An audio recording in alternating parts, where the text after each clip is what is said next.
যখন নিখিল ভারত কংগ্রেস কমিটির সম্মানীয় সভাপতি মল্লিকার্জুন খার্গেজি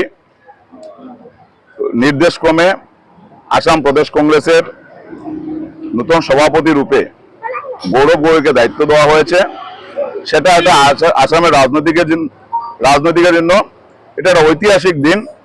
যে গৌরব গগৈর মতো ব্যক্তিত্ব যুব প্রজন্মকে যেভাবে নিখিল ভারত কংগ্রেস কমিটি উনার উপর ভরসা করেছেন এবং সমগ্র আসামের মানুষ জাতি ধর্ম বর্ণ নির্বিশেষে সবাই গৌরব গগৈ নেতৃত্বে আগামী 26-এর নির্বাচনে কংগ্রেস দল বিধানসভা ক্ষমতা আসার জন্য সবাই সেটা চায়।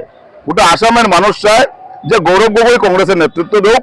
তাই আমি শিলচর জেলা কংগ্রেসের পক্ষ থেকে নিখিল ভারত কংগ্রেস কমিটির মাননীয় সভাপতি শ্রদ্ধেয় মল্লিকার্জুন খার্গে মহাশয়কে ধন্যবাদ জানাই বিরোধী দলনেতা তথা সর্বভারতীয় নেতা রাহুল গান্ধীজিকে ধন্যবাদ জানাই, নিখিল ভারত কংগ্রেস কমিটির সাধারণ সম্পাদক অর্গানাইজেশন কেসি বেণুগোপালজিকে এবং নিখিল ভারত কংগ্রেস কমিটির সাধারণ সম্পাদক তথা আসামের তত্ত্বাবধায়ক জিতেন সিংজিকে এবং আসামের যিনি সম্পাদক আছেন নিখিল ভারত কংগ্রেস কমিটির সম্পাদক পৃথ্বীরাজ সাধে মহাশয়কে, যে ওনারা সঠিক সময় সঠিক সিদ্ধান্ত নিয়েছেন যে গৌরব গগৈ নেতৃত্বে আগামী 26-এ কংগ্রেসের জয় সুনিশ্চিত এবং কংগ্রেস আগামী 26-এ বিধানসভাতে কংগ্রেসের জয় জয়কার হবে গৌরব গগৈ নেতৃত্বে এবং গৌরব গগৈ মুখ্যমন্ত্রী হিসেবে আগামী 26-এ শপথ নেবেন।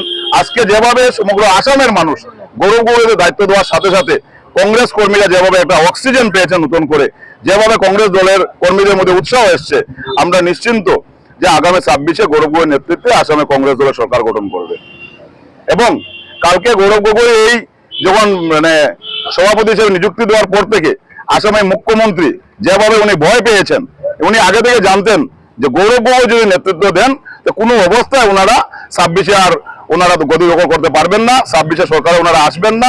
তাই আগে থেকে কিভাবে গৌরব গগৈকে কালিমা লিপ্ত করা যায় সেটা দিয়ে অনেকদিন ধরে উনি চেষ্টা করেছেন, কিন্তু সর্বভারতীয় নেতৃত্ব সঠিক সিদ্ধান্ত নিয়েছেন যে গৌরব গগৈকে নেতৃত্ব দিয়েছেন এবং গৌরব গগৈ নেতৃত্বে আজকে মুখ্যমন্ত্রী হতাশাগ্রস্ত। মুখ্যমন্ত্রী ভালোভাবে জানেন যে গৌরব গগৈ নেতৃত্বে আসামে কংগ্রেস আগামী বিধানসভা নির্বাচনে একক সংখ্যাগরিষ্ঠ নিয়ে আসামে ক্ষমতায় আসবে। একটা মনের মধ্যে একটা অক্সিজেন পেয়েছে, নতুন করে একটা অক্সিজেনের সঞ্চার হয়েছে। সবাই আমরা আশাবাদী যে গৌরব গগৈর যেরকম বলিষ্ঠ নেতৃত্ব, সেই বলিষ্ঠ নেতৃত্বে আগামী দিনে আমরা 1 বছরের মধ্যে আমরা ক্ষমতায় আসব।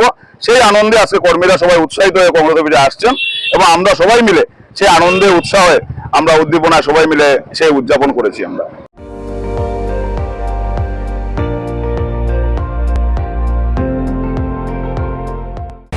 আপুনি চাই আছে ND24, সৰ্বশ্ৰেষ্ঠ নহয় সৰ্বোত্তমৰ দৌৰত।